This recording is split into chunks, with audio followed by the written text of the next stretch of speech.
सिंह गुजरात के भुज एयरबेस पहुंचे हैं। रक्षा मंत्री राजनाथ सिंह, वायुसेना प्रमुख भी उनके साथ मौजूद हैं। तो भुज एयरबेस में जवानों से वो मुलाकात कर रहे हैं। रक्षा मंत्री राजनाथ सिंह इस वक्त भुज एयरबेस में पहुंचे हैं, उनके साथ वायुसेना प्रमुख भी मौजूद है। भुज एयरबेस में जवानों से मुलाकात करेंगे। तो इससे पहले भी राजनाथ सिंह जो है वो आदमपुर में जवानों से मुलाकात कर चुके हैं। ऑपरेशन सिंदूर के बाद जो है, ऑपरेशन सिंदूर की कामयाबी के बाद से राजनाथ सिंह जो है सेना के जवानों से मुलाकात कर रहे हैं। ऑपरेशन सिंदूर की कामयाबी पर उनको बधाई दे रहे हैं, मुबारकबाद दे रहे हैं। इसके अलावा जो है आदमपुर में भी कुछ दिन पहले जो है राजनाथ सिंह पहुंचे थे। सेना के जवानों के बीच उन्होंने उनसे बातचीत की, मुलाकात की। तो आज जो है गुजरात के भुज एयरबेस पर रक्षा मंत्री राजनाथ सिंह पहुंचे हैं। वायुसेना के प्रमुख भी उनके साथ मौजूद है, जहां पर ये सेना के जवानों के साथ बातचीत करेंगे, मुलाकात करेंगे। कल जो है वो श्रीनगर एयरबेस पहुंचे थे राजनाथ सिंह। तो ऑपरेशन सिंदूर की कामयाबी के बाद लगातार जो है राजनाथ सिंह सेना के जवानों के साथ मुलाकात कर रहे हैं। उनकी बहादुरी को, उनके जज्बे को सलाम किया जा रहा है। ऊंचे पहाड़ों में जो जंगल्स हैं वहां पर हमारी डोमिनेशन पार्टीज कंटिन्यूसली डिप्लॉयड थी। 12 तारीख की रात को शोपियां के इलाके में जो काटोहलन फॉरेस्ट है और स्पेसिफिकली केलर के एरिया में हमारे को इनपुट आया कि एक टेररिस्ट ग्रुप वहां पर हो सकता है। तो जो पार्टीज़ वहां पर डोमिनेशन के लिए पहले से ही डिप्लॉयड थी काफ़ी टाइम से, उन्होंने अपने आप को रिलोकेट किया, उस जगह के ऊपर फोकस होके क्लोज इन हुए। और सुबह के टाइम पे जब उनको वहां पर 13th की मॉर्निंग को जब एक सस्पिशियस मूवमेंट दिखाई दी तो पार्टीज़ ने क्लोज इन करके उनको चैलेंज किया। और चैलेंज करने के ऊपर जो है जो टेररिस्ट थे उन्होंने तुरंत फायर खोला। उसके बाद एक एनकाउंटर स्टार्ट हुआ, लेकिन पार्टीज़ ने क्लोज इन करके उनको न्यूट्रलाइज किया। तो ये जो ऑपरेशन था ये हायर रीचेस में काफ़ी ऊंचाई के इलाके के ऊपर हुआ और काफ़ी डिफ़िकल्ट एरिया था जहाँ पर इस किस्म के ऑपरेशन को अंजाम दिया गया। जो सेकेंड ऑपरेशन था जो कि त्राल के इलाके में हुआ था, उसका टेरेन बिल्कुल डिफरेंट है, जो कि एक गांव के अंदर था। तो उसी में इनपुट आई कि शायद एक टेररिस्ट ग्रुप जो है एक गांव के नाडर के इलाके में गांव के अंदर कुछ टाइम के लिए सेटल्ड है। और इमीडिएटली उस विलेज को कॉर्डन किया गया। जब कॉर्डन लग रहा था तो ये टेररिस्ट जो है उन्होंने अलग अलग घर के अंदर पोजीशन ले ली और फायर करने की कोशिश की, रादर फायर किया। और उस टाइम पे हमारा चैलेंज था कि जो सिविलियंस हैं, जो इनोसेंट, जो वहाँ पर बच्चे, फैमिलीज, बुजुर्ग हैं, उनको वहाँ से निकाला जाए।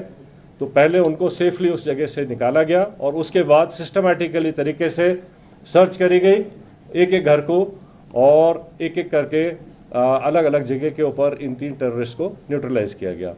तो इस तरीके से ये दोनों जो ऑपरेशंस थे ये डिफरेंट काइंड ऑफ टेरेन में हुए हैं। एक जंगलों में और ऊंची जगहों पर हुआ है, दूसरा जो है वैली फ्लोर के अंदर और गांव के अंदर हुआ है।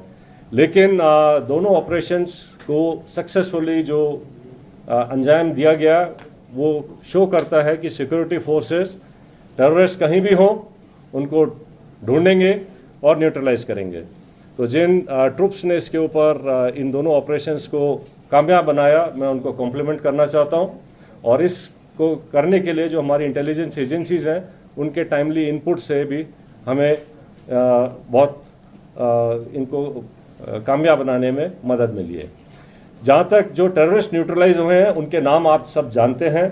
इनमें जो सबसे जो शोपियां वाले इलाके में जो था शाहिद कुट्टे, आपको पता होगा कि वो पिछले 2 मेजर टेररिस्ट अटैक में, जिसमें कि हीरपुरा गांव के एक सरपंच को मारा गया था और एक रिजॉर्ट के ऊपर एक जर्मन टूरिस्ट को ऊपर अटैक हुआ था, इन दोनों में इन्वॉल्व था। बाकी फंड रेजिंग और बाकी एक्टिविटीज़ में इसका बड़ा हाथ था। जो उसका दूसरे एसोसिएट था वो भी एक लोकल नॉन माइग्रेंट जो यहाँ के लेबर हैं उनको मारने में इन्वॉल्व थे। तो इसी तरीके से जो इन दोनों जो मॉड्यूल्स को जो न्यूट्रलाइज किया गया है उससे जो है इन तंजीमों को जो है काफ़ी झटका लगेगा और यहाँ पे जो है टेरर एक्टिविटीज़ और नॉर्मलसी लाने में मदद मिलेगी। So I rest here. For rest of the things I request IG CRPF to please add up. Thank you sir.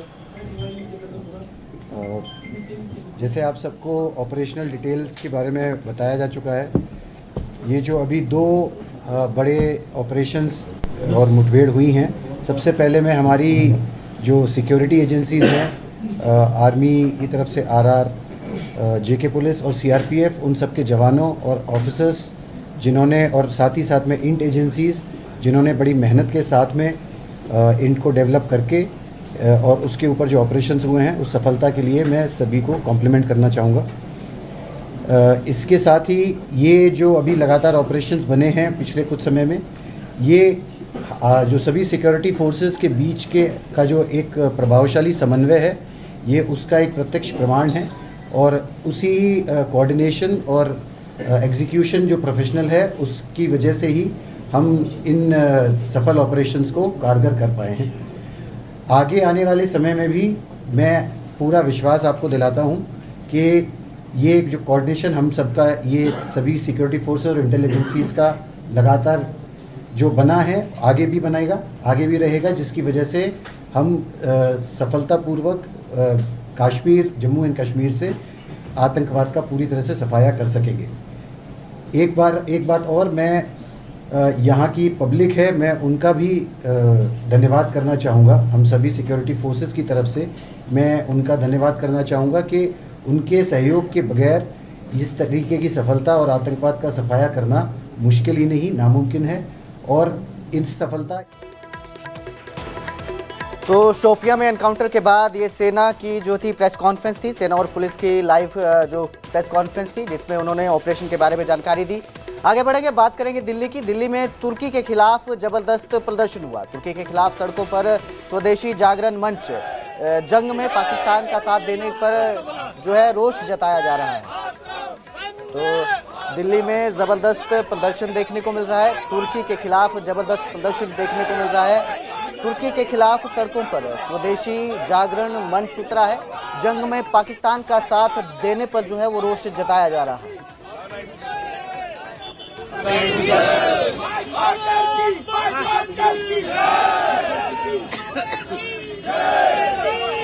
के खिलाफ सड़कों पर स्वदेशी जागरण मंच उतरा है। जंग में पाकिस्तान का साथ देने पर जो है रोष जताया जा रहा है। तुर्की का पाकिस्तान का साथ देने पर रोष है, लोगों के बीच रोष है, जिसको लेकर ये प्रदर्शन किया जा रहा है। तुर्की के खिलाफ जो है स्वदेशी जागरण मंच सड़कों पर उतरा है। दिल्ली में ये प्रदर्शन किया जा रहा है, जिसमें लोग, काफी संख्या में लोग शामिल हुए हैं।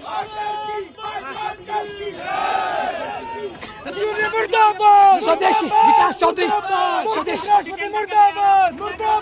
मैं इस देश के लिए डिटेन होना क्या अपने आप को समर्पित करना भी चाहूंगा। और स्वदेशी जागरण मंच अपने लोगों से आह्वान करता है कि टर्की का अपने बरसों का बहिष्कार करे, पर इस टर्की को बताए कि ये भारत से किस प्रकार लड़ाई लड़ी है, जिसने पाकिस्तान जैसे आतंकवादी देश का समर्थन करा है और हिंदुस्तान को के ऊपर हमला करने के लिए ड्रोन दिए हैं। आज पूरा हिंदुस्तान सड़कों पर उतर के टर्की का विरोध करता है। मोदी जी ने मिशन 2 चलाकर उसकी मदद करी थी, पर वो गद्दार निकला, उसका बहिष्कार करते हैं। आज हमें गिरफ्तार होना पड़े, कुछ भी करना पड़े, पर टर्की का बाइकआउट करेंगे, टर्की के सामान का बाइकआउट करेंगे, जो आतंकवादी देश है उसका बाइकआउट करेंगे। मिशन दोस्त मोदी जी ने चलाया था, मोदी जी ने दोस्ती निभाई थी, सबसे पहले मोदी जी ने उसकी मदद करी थी, पर वो गद्दार निकले। उन्होंने मदद करी पाकिस्तान की हिंदुस्तान पे हमला करने के लिए। तो ऐसे गद्दार दोस्त को उसकी औकात दिखानी है और उसका बाइकआउट करना है, बहिष्कार करना है उसका।